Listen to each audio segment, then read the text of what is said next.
Okay, alternate picking. We're gonna talk about that. We're gonna get right into it. I believe you guys know whether or not you want the video in like the first 7 seconds. So here's the deal. To get good at alternate picking, I never thought I'd be able to do it, but I realized I had to build stamina at a comfortable tempo with long connected notes that had some kind of rhythmic quality, and everything kind of came to life. So what I mean by that is if, say, you take your basic 3-note per string scale. Now there's the whole concept of being metronome fast. Like if I fall into the whole thing of, playing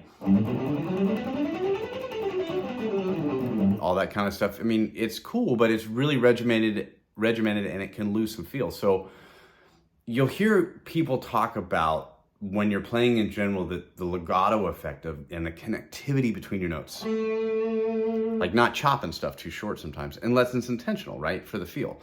So what I like to do when I'm doing this, and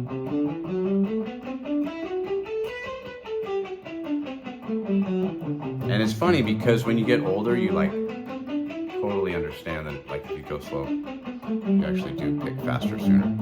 Didn't believe that when I was younger.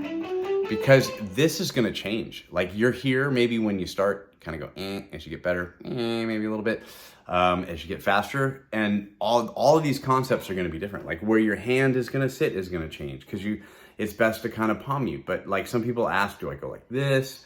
Am I staying here and I'm going down like this? That puts strain like totally right here. You don't even want to do that. So what you want to think about is that, like, the stamina is the key. So how are we going to achieve stamina?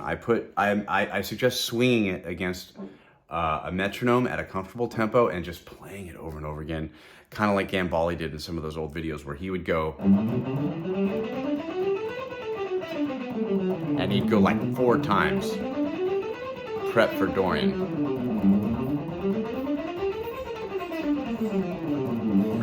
Maybe just do 2. Get ready for Phrygian. And you do that kind of thing. But if you're swinging it,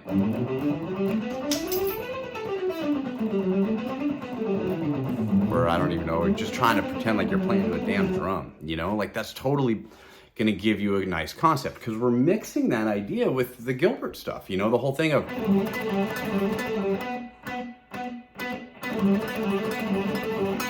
and the amount of time it takes to fret a note here and the amount of time it takes to fret a note here is going to totally affect where you practice it, how long. I mean, I got that dreaded pinky. I swear that thing gets down as fast as it can, but still, like, nonetheless, like, all of these things are kind of different. And 2-note per string is a much more like wider kind of range with the hand, So I've done the videos where I talk about double pick, because I felt like that kept me on the string long enough, and that's going up the scales, like just kind of hanging, right? And I would do like usually 3 spots.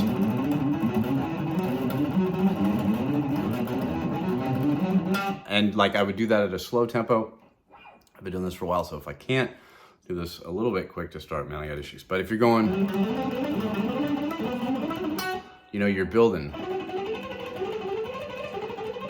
but you want that like old sound you would hear back in the day when you'd put a card in your bike spokes, So that is the way that I liked to isolate things in the past. And I thought that was always really, really good. But it dawned on me one day when I was doing, you have the Zach stuff,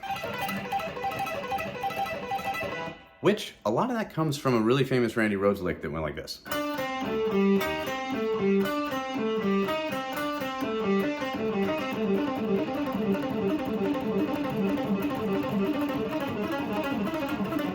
And he'd go, right, he'd like climb up the neck.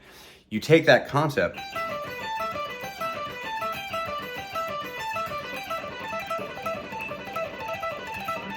you can really do some cool stuff with that. So, but it's almost like a strum.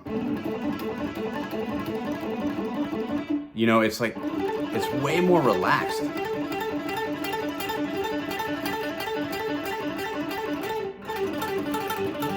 And this, to me, can feel tense if you're not careful. So just be conscious of the fact that when you're practicing these things, you want to stay focused in small groups of time. Like, say maybe when you sit down, have a goal set before you sit. I never pick up the guitar and not know what I'm going to do before I grab it. Otherwise, I will just mindlessly play crap and not even know what's going on. So if you're going to sit down and pick 2 notes per string, do the idea of swinging.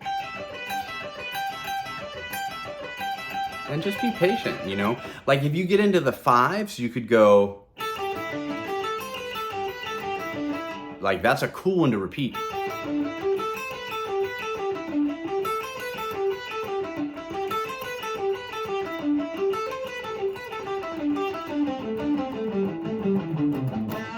You know, and sometimes you might just want to like say, hey, I'm focusing on going,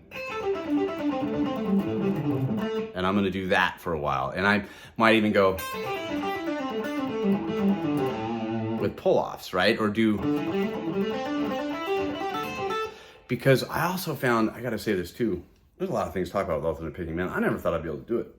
I never really did. And I had a buddy who was an arm picker, and Sean Lane actually sent him videos before like YouTube and all this stuff. Like they had heard about Sean Lane because they went to a Paul Gilbert clinic. A buddy of mine named Brian Jones, one of the gnarliest guitarists. He's no longer living, one of the craziest guitar players ever. Dude could play like Paganini on a violin in like 3 months. But anyways, he was kind of an arm picker though. And Brian came from the other side of things. Like he said that to get that whip, you almost gotta like take off and then, you know, try to get your hands to sync. And I gotta tell you, there's something to that. Because if you're going like, you're gonna get like stuck on that. And sometimes you just wanna see how fast you can go and try to get those things to sync. And if it's sloppy, who cares? You're not gonna be a sloppy guitar player. You're just trying to get your hands to get past this boundary. And it's more mental than anything else a lot of the time. You put your time in, it will totally happen. So between thinking of just like, I'm gonna sit down and work on this for a small period of time, and it could be any of the things maybe we've talked about, playing scales in a certain way, but you're gonna stay focused on that for 10, 15 minutes, whatever it is. You'd be really surprised what that would do. Other thing you wanna think about is when you work with the metronome, you gotta integrate some legato stuff just to keep that stamina going. So you have all the cool things you can do, just keeping your hands as percussive as possible and trying to, you know, keep them loose.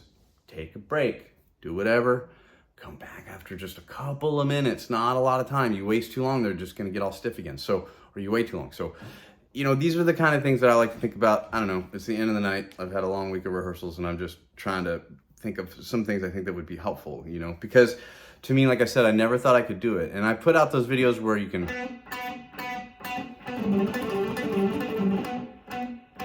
you know, do all that kind of stuff. But I really feel like you have to pay attention to 3 notes per string versus 2 notes per string.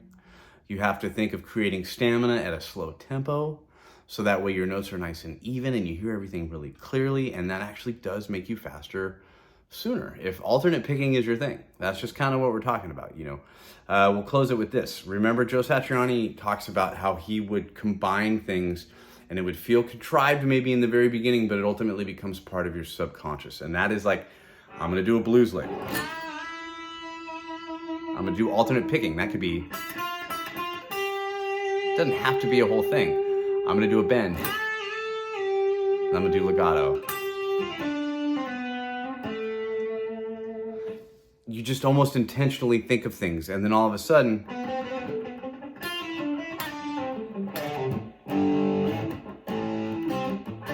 it just kind of becomes part of your DNA. So thanks guys, appreciate you hanging out.